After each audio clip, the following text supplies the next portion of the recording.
Guten Morgen zusammen. Woher kommen all die Schweißtröpfchen und das leuchtende, volle Gesicht? Hat damit zu tun, dass es Sonntagmorgen ist. Die Sonne scheint wie blöd, also wie immer. Und ich habe vor der Tür von meinem Gebäude hinten dort habe ich im STC Fairy Trail Walk mit der Geschichte von der Paperback Princess.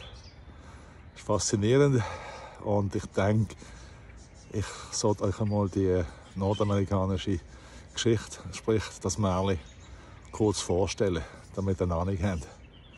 Übrigens, der Fairy Trail Walk heisst der Feenweg fürs Esti. Okay, los geht's. Das ist das erste Schild.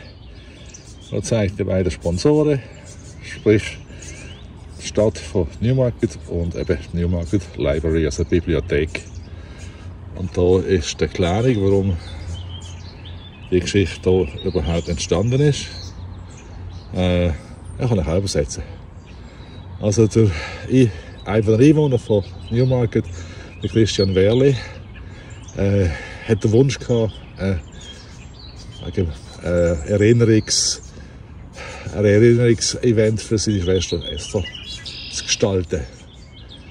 Esther, die im 2021 gestorben ist, ist der Katalysator für den Storywalk ins Leben zu rufen. Esther ist eine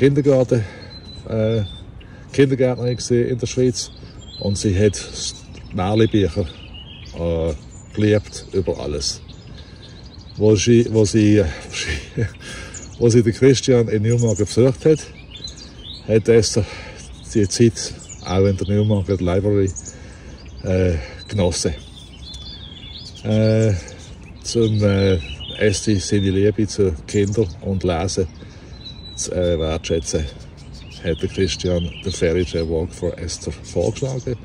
Und zwar als ein Storywalk, also ein Geschichten-Spaziergang mit Partners von der Newmarket Library. Ich hoffe, dass ihr das genießt und dass es eine Erfahrung ist für die ganzen Medien.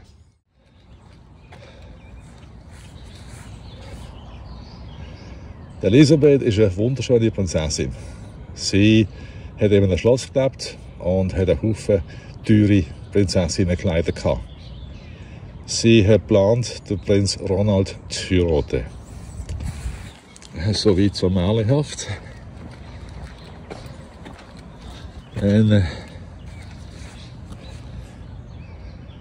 Unglücklicherweise ist ein Drache aufgetaucht und hat ihr Schloss kaputt gemacht. Alle ihre Kleider verbrennt und mit seinem feurigen Atem der Prinz Ronald entführt.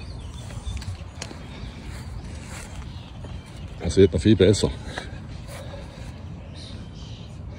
Elisabeth hat sich entschlossen, den Drachen zu jagen und ihren Ronald zurückzukriegen. Sie hat überall umgeschaut, ob sie etwas zum Anlegen findet, das nicht verbrannt ist.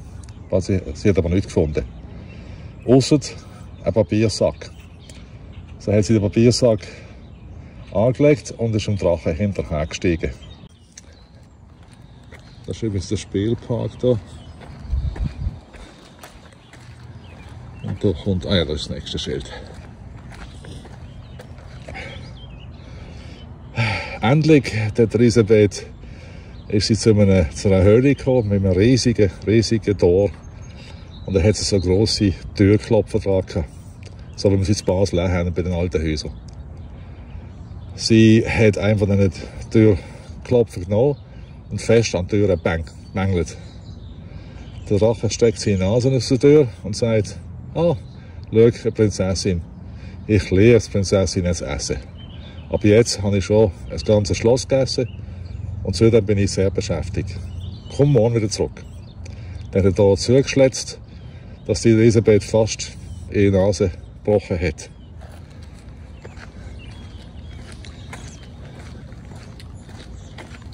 Das ist der Mr. Dragon, Herr Drache. Elisabeth hat nochmal den Türklopfer genommen und nochmal an die Tür gebängelt. Der Drache steckt wieder seine Nase aus der Tür und sagt: «Gange weg, ich liebe Prinzessinnen zum Essen, Aber ich habe schon ein ganzes Schloss gegessen heute und ich bin sehr beschäftigt. Komm morgen zurück. Wart, hat Elisabeth geschrieben. Ist es wahr, dass du der schlauste und gefürchteste Drache in der ganzen Welt bist? Ja, sagt der Drache. So, jetzt muss ich das andere Schild suchen. Schön da, gell? Es passt einfach alles da.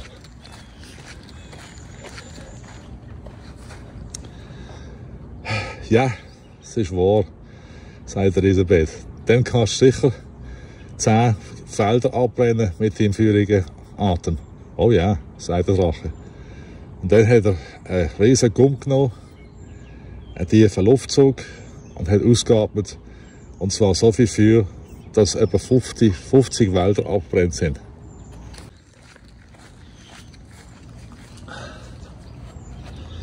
Fantastisch, sagt Elisabeth. Und der Drache hat nochmal einen tiefen Luftzug genommen, hat ausgeatmet und so viel Feuer ausgespuckt, dass nochmal 100 Wälder abbrennt sind. Faszinierend, sagt Elisabeth. Und der Drache hat nochmal einen Grund genommen und nochmal einen grossen Atemzug. Aber jetzt ist nichts mehr rausgekommen. Der Drache ist völlig außer Atem und sprich auch feuerlos gewesen. Jetzt kommt mein Schatten drauf, da, was auch nicht gut ist. Genau. Der Elisabeth sagt, Drache, ist es wahr, dass du um die Welt fliegen kannst in nur 10 Sekunden? Ja, warum? Sagt der Drache. Und ist aufgekommen und ist weggeflogen und in 10 Sekunden wieder zurückgekommen. Was für ein Angeber. Und das nächste Poster. Sieht ein bisschen ausgepumpt aus, der Kerl. Er war sehr müde, als er zurückgekommen ist. Aber der Elisabeth hat geschrieben, fantastisch, mach's nochmal. Der Drache ist aufgekommen und ist nochmal um die Welt geflogen. Und zwar nur in 20 Sekunden. Als er zurückgekommen ist, war er so müde, dass er nicht mehr schwätzen konnte. Und dann ist er abgelegen und ist sofort eingepennt.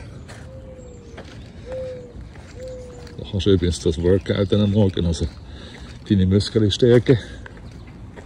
Und damit du, meine ich mehr. Der Elisabeth hat geflüstert, sehr, sehr leislich, hey Drache! Der Drache hat überhaupt nicht reagiert. Dann hat sie im Drache sein Ohr gelüpft und hat ihren Kopf so ins Ohr reingehabt. Und dann hat sie so laut, dass sie können, geschrien, hey Drache! Der Drache hat aber nicht reagiert, er war einfach zu mir. Da haben wir ein Silber am Morgen.